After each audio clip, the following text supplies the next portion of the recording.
Okay. This is my first Facebook Live. No, it's not Facebook, it's YouTube. It's the first time I've ever done a YouTube Live, and I do have a lot of YouTube videos for your perusal.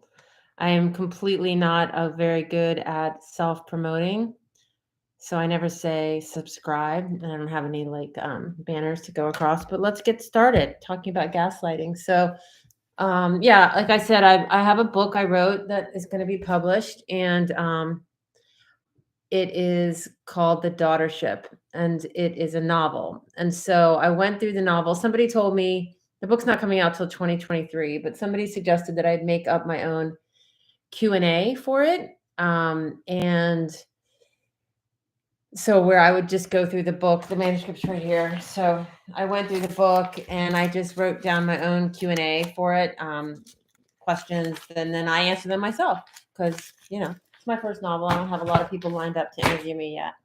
Also, I didn't even take a shower, so I didn't get dressed up for this. But I am like tempted to just move because I kind of want a different angle. I'll just hold my computer there. That's kind of a drag. Why not? So anyway, so here I'm not going to make this a long video. So I just wanted to talk about gaslighting. Basically, gaslighting is one of those terms that has become sort of, popular. I mean, not popular, but maybe overused in trauma discourse and also in the sort of like chat rooms around narcissism. And I'm not a therapist or anything. I'm just a writer. But there's a character in my book who is, well, there's a divorce in my book. There's a married couple, and when I first submitted the draft, no one could understand that the husband came off as like really great, and so everybody was like, why are they getting divorced? Like, why aren't they? What's wrong with this guy? He's great. Like, I wrote the main character, the male character, the husband, as like a really great guy. And so there were these like sort of complaints that it didn't make sense that that this woman wants to leave her marriage because he was such a great guy.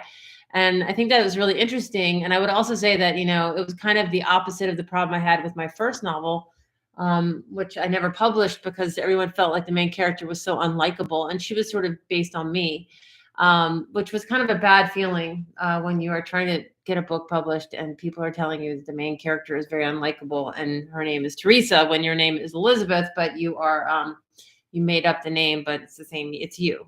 So it's funny that I make myself very unlikable, but I made my ex-husband so likable that they couldn't understand why this marriage was unraveling. And that is really a problem. So in the sense that I think when you have a fragmented subjectivity and a sort of tendency to blame yourself or hate yourself and to criticize yourself, then you're more likely to blame yourself than your partner. And that's, I think, where the whole narcissism empath thing gets engaged into play. So I have this book. I highly recommend this book. You can't, it's backwards. It's called Complex. I'll put a link to it, but it's called Complex PTSD from Surviving to Thriving by Pete Walker. And he talks about this is a list of common CPTSD symptoms. So CPTSD means complex post-traumatic stress syndrome. Complex post-traumatic stress disorder, I guess. D, yeah, it can be syndrome. It must be disorder. Sorry, I'm not sure. Anyway, here are the symptoms: emotional flashbacks, tyrannical inner and or outer critic, toxic shame, self-abandonment, social anxiety, abject feelings of loneliness and abandonment, fragile self-esteem, attachment disorder, developmental arrests, relationship difficulties, radical mood vacillations, dissociation via distracting activities or mental processes, hair-triggered fight and flight response, oversensitivity to stressful situations, and suicidal ideation. All right, so we're not talking about me. We're talking about the main character of this book I wrote, but it's not me. Yes, emotional flashbacks. Yes, tyrannical inner and or outer critic. Yes, toxic shame. Self-abandonment. Hells to the yeah. Let's see. Social anxiety, not so much. So you don't have to have every symptom. Thank God. Abject feeling. I love the word abject. Abject. ABJECT. That is a word I've used often to describe myself in relationships specifically, especially to a narcissist. So yeah, I'm just going to circle back now and talk about that. So the topic of this is gaslighting, and I've completely gotten off track. I'm going to come back. This is short. This is my first YouTube live. I don't even think anyone's watching, but God, I've already been talking for 5 minutes. Girl can talk.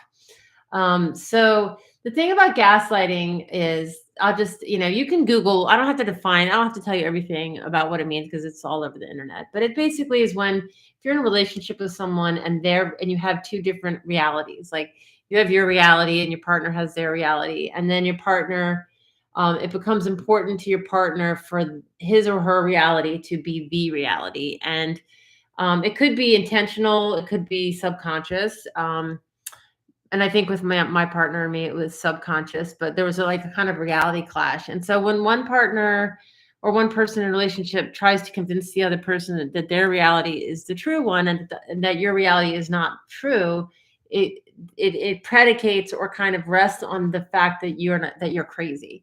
So you might think one thing happened, your partner tells you that did not happen. That's not what's happening. And the only reason you think it's happening is because you're crazy. I mean, to me, that's my understanding of what gaslighting is. And it can just kind of warp into this wrestling match over what's true and what's not true. And the problem is that if your subjectivity is fragmented, which is character in my book has a fragmented subjectivity, then it makes you vulnerable to gaslighters and narcissists. And I don't like those words, and I'm not a blamer. And so I'm not actually even, I have a lot of empathy for all members of any kind of reality battle. I have empathy for all members of every relationship dynamic. I have empathy for narcissists, and I probably am a narcissist on some levels. I think we're all on a spectrum of all this stuff. So, but I'm not talking about me anyway. I'm talking about my book. I just got bored writing, so I took a break. I don't even know what's going to happen here. I'm going to end the stream.